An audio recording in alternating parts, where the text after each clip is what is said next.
You know, it's a funny thing when people underestimate somebody. See, the world has this way of thinking that if you push someone into a corner, they're just going to stay there. But let me tell you something, the wrong country, the wrong people, the wrong spirit will not fold when you try to shut them out. America thought it could isolate India, thought it could treat it like that one person at the party you don't acknowledge, hoping they'll shrink away in the corner. But instead of shrinking, India showed up with its head high, chest out, saying, "You might not clap for me, but I came here to dance anyway." And now, let me break it down plain. Power is not about who tries to block you. Power is about what you do when the door's close in your face. India didn't cry, didn't beg, didn't quit. It built new doors.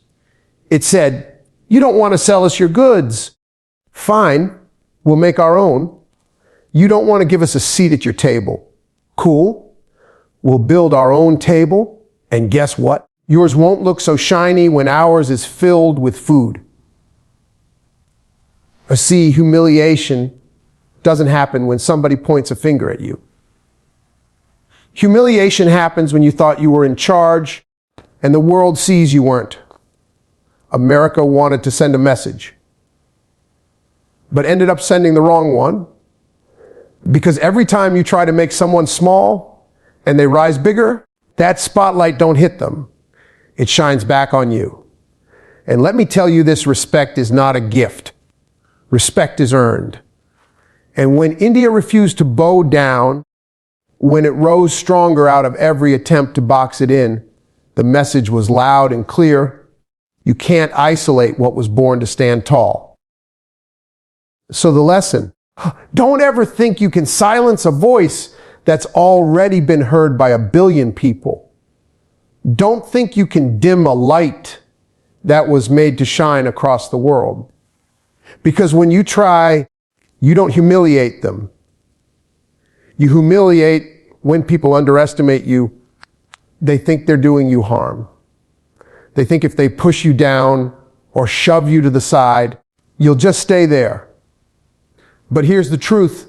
Some of the greatest strength you'll ever see comes from moments when people try to corner you. That's when the fire gets lit. That's when the determination wakes up inside a person, or even inside a whole nation. You see, when you're underestimated, you have two choices. You can shrink or you can rise. And history, over and over again, has shown that those who rise after being underestimated rise higher than anyone ever expected. It's easy to clap when everybody's cheering for you. It's easy to feel powerful when the spotlight is on you, when people are handing you opportunities and praising your name. But that's not real strength. Real strength is born when you get none of that. When you're told, you don't belong here. You don't deserve this. You can't play at this table. That's when true character shows up. And the ones who are underestimated are often the ones who surprise the world the most.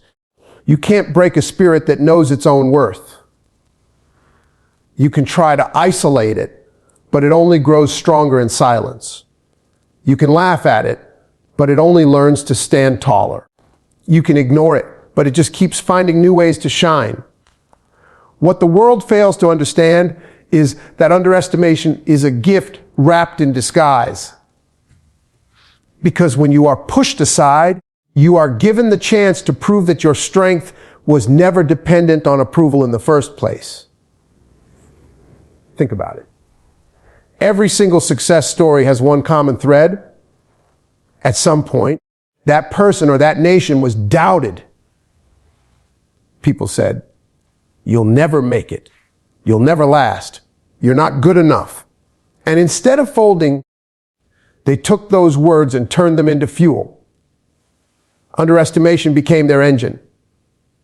That rejection became the reason they worked harder, stood taller, and refused to back down. And here's the thing, When you rise after being underestimated, the victory hits harder. Because it's not just about winning anymore. It's about proving that the world's opinion was never the final word on your destiny. It's about showing that no one gets to define your limits but you. The very act of underestimating you becomes the reason you shine brighter. The people who doubted you end up watching your success with disbelief, wondering how the person they dismissed is now standing higher than they ever imagined. So when underestimation comes your way, don't see it as an insult. Don't see it as a setback. See it as a challenge, a push, a spark. Understand that the strongest steel is forged in the hottest fire. You don't grow through easy applause. You grow when someone tells you no and you decide to keep going anyway. The corner they tried to push you into is the very place you start building your foundation. And when you rise from that corner, you don't just rise, you dominate. So the next time someone underestimates you, smile at them. Let them laugh. Let them doubt. Because when you finally show the strength they never saw coming, they won't be laughing anymore. They'll be silent, watching, humbled, and maybe even ashamed. Underestimation doesn't define you, it defines them. And your rise will be the proof. True power has never been about how much you can take from others or how many doors are open for you. Real power is in the ability to stand on your own 2 feet when nobody wants to give you a hand. Self-reliance is where strength is born. It's easy to lean on others and claim success, but it's another thing entirely when the world denies you access, denies you help, and still you find a way to succeed. That's when you know the power is real, because it came from within. When people or nations block your resources, they think they've shut down your progress. They think by withholding their goods, their technology, their opportunities, they can leave you powerless. But what they don't realize is that restriction is often the greatest teacher. When you can't buy it, you learn to make it. When you can't depend on anyone else, you learn to depend on yourself. And in that process, you discover strength you didn't even know you had. That is why self-reliance is not just survival. It's transformation. Think about the most successful people you've ever heard of. At some point, every one of them reached a moment where no one wanted to back them. No money, no help, no applause. They stood alone. And that moment either breaks you or builds you. The ones who learn to build themselves, who stop waiting on the world's approval, are the ones who rise to a level no one can take away. Because when you've built your foundation with your own hands, no storm can destroy it. It's yours. You own it. Self-reliance is also about dignity. There's a difference between someone who walks into a room begging for a seat and someone who walks in knowing they can build their own table if none is offered. That kind of confidence can't be faked. It comes from experience.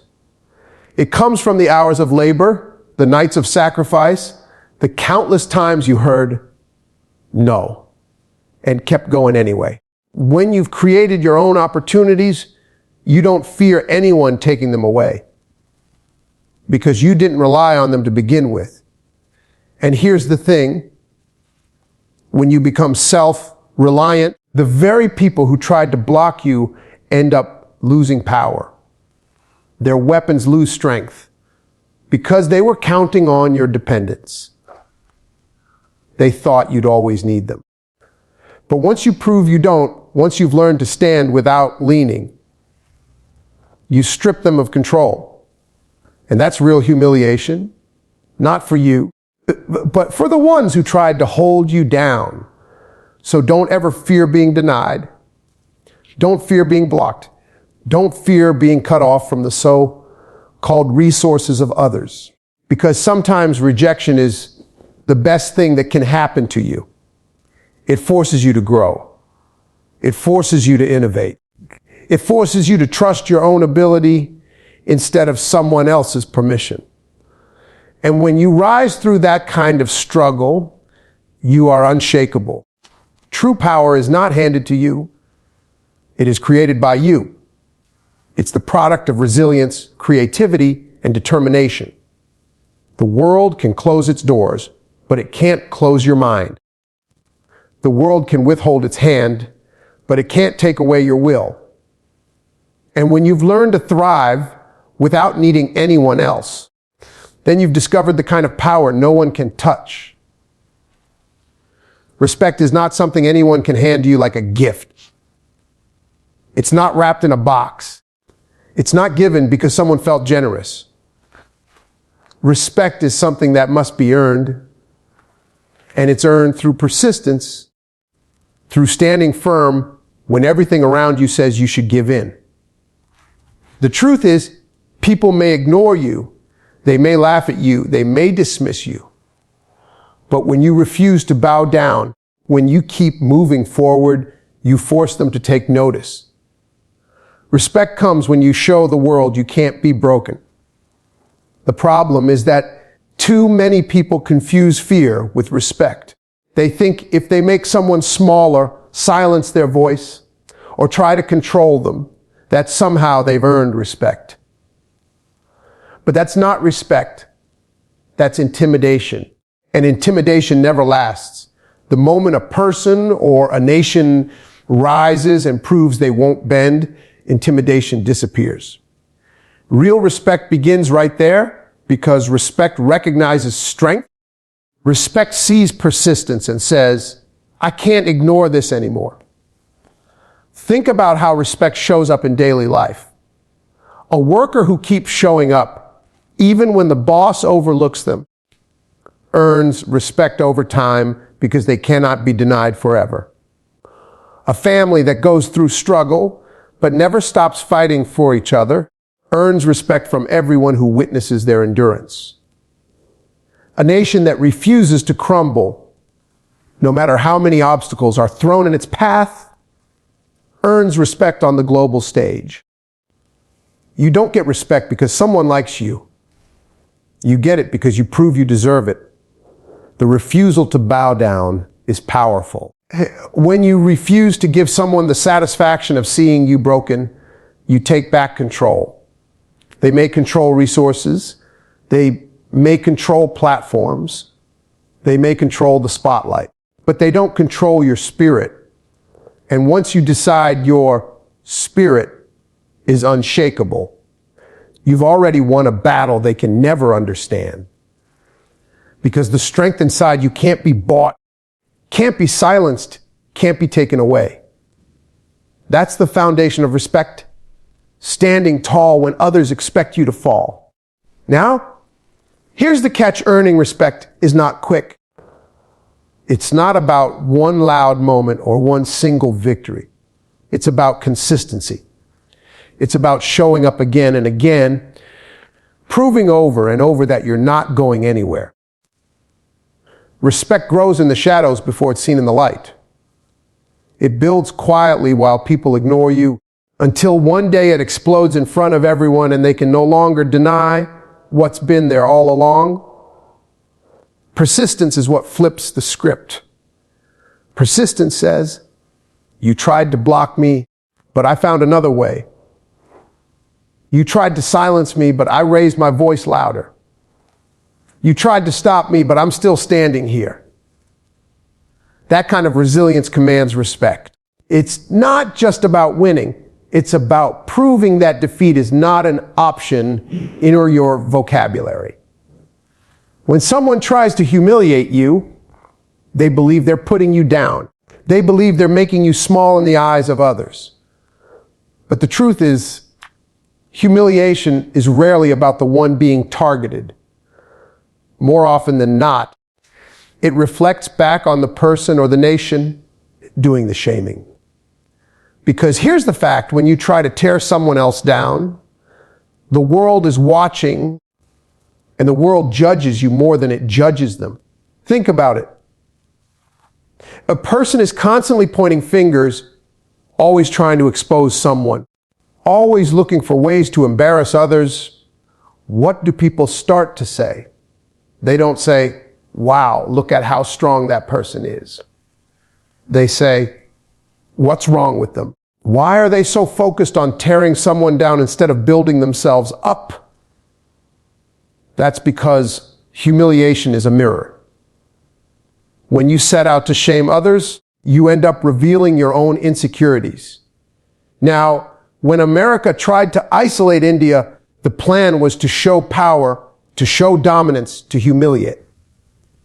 But here's the problem with that strategy. Humiliation only works if the other side crumbles. If the one you're trying to shame bows their head and accepts it, then maybe you can claim victory. But when the one you try to humiliate rises stronger, when they stand taller in the face of your attack, that humiliation doesn't stick to them. It bounces back on you. Suddenly, the world is not laughing at them. It's looking at you asking, how did you get this so wrong? This is the danger of trying to embarrass someone. It's a gamble that often backfires. Because the more you try to prove someone weak, the more attention you bring to their response.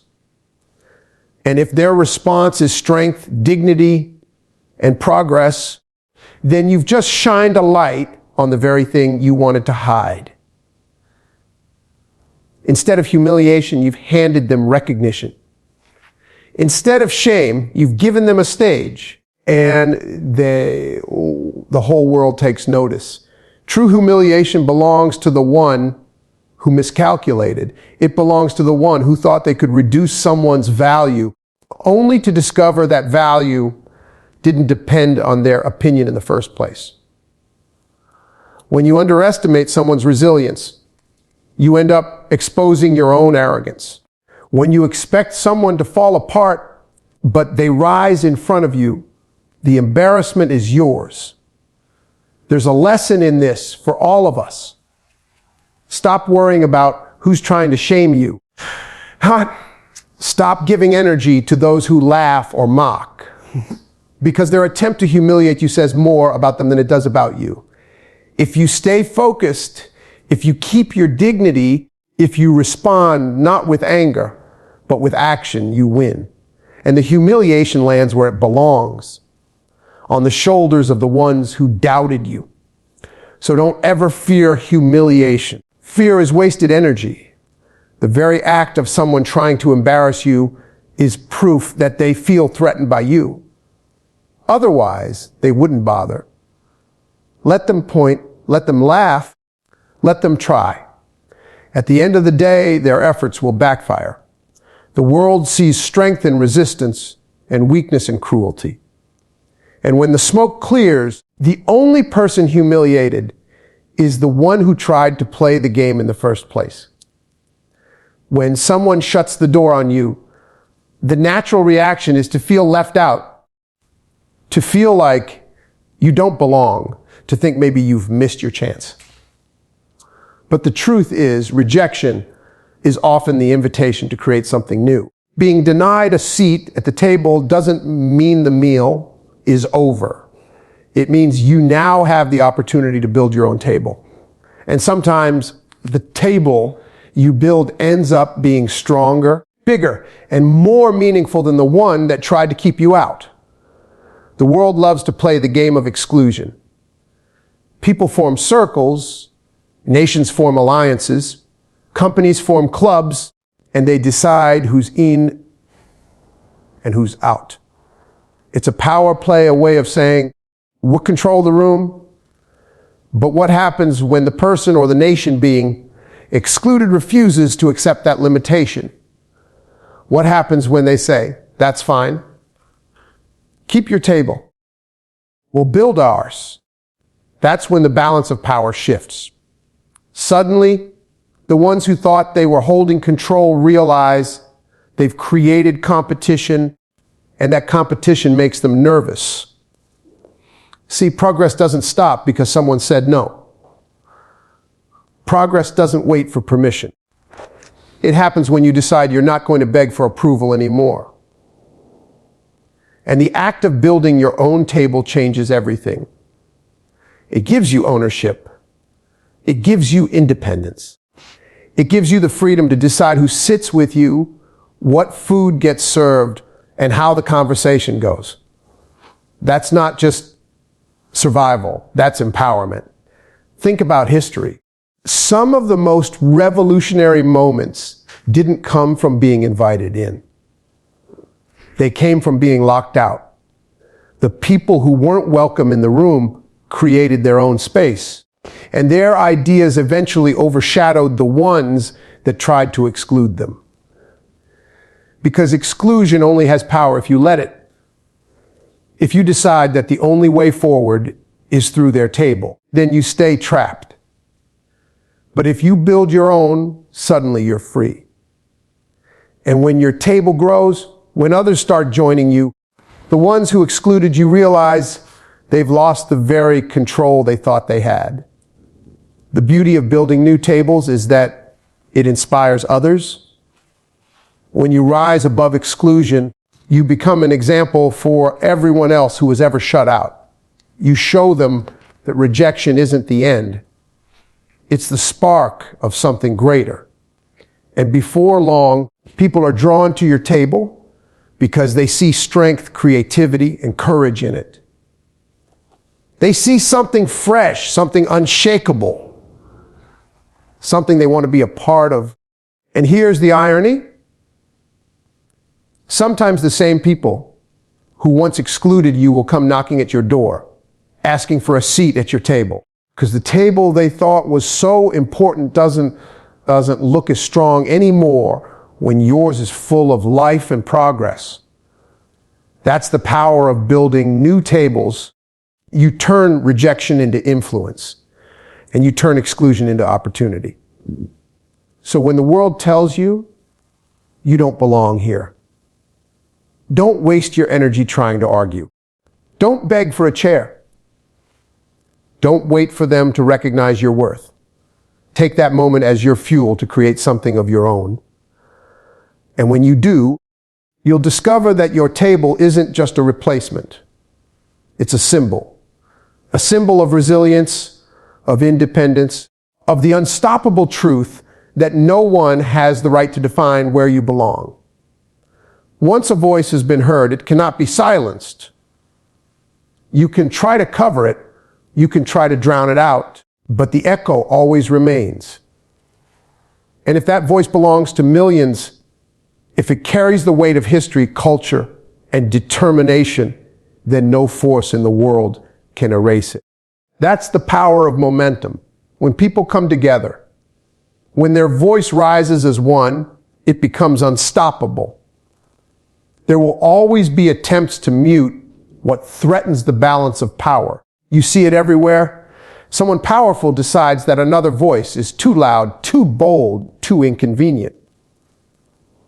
So they try to shut it down. But what they fail to understand is that suppression doesn't erase strength. It only proves that strength exists, because nobody wastes time trying to silence something that doesn't matter. The very effort to quiet a voice is the ultimate recognition of its power. Voices with global momentum grow louder when challenged. You can ban them from one stage, but they'll find another. You can deny them the microphone, but the crowd will carry their message forward. You can try to discredit them, but truth has a way of breaking through the cracks. And when people see resilience, when they witness the refusal to be silenced, they rally around it. They feed it. They carry it further than it could have gone on its own. Think about movements in history. They didn't succeed because the powerful gave permission. They succeeded because the people involved refused to stop speaking, refused to stop standing, refused to stop believing that their voice mattered. Once their voices were released into the world, no wall, no barrier, no censorship could contain them. The harder others tried to suppress them, the more visible and powerful they became. It's the same with a nation. Once its presence is felt on the global stage, once its ideas and contributions are recognized, you can't erase that. You can ignore it for a moment, you can pretend it doesn't exist, but eventually the strength breaks through, undeniable and unshakable, because momentum is a tide, it rises, it spreads, and once it moves, you cannot stop it. There's also a deep truth here. When voices rise from authenticity, from struggle, from real sacrifice, they carry a weight that artificial power can't match. Manufactured authority may look strong for a moment, but it fades. Authentic voices only grow stronger with time. They are carried by people's hearts, by their belief, by their shared experiences. That's why they endure. That's why they can't be silenced. So the lesson is this: never underestimate the power of a voice once it has been heard.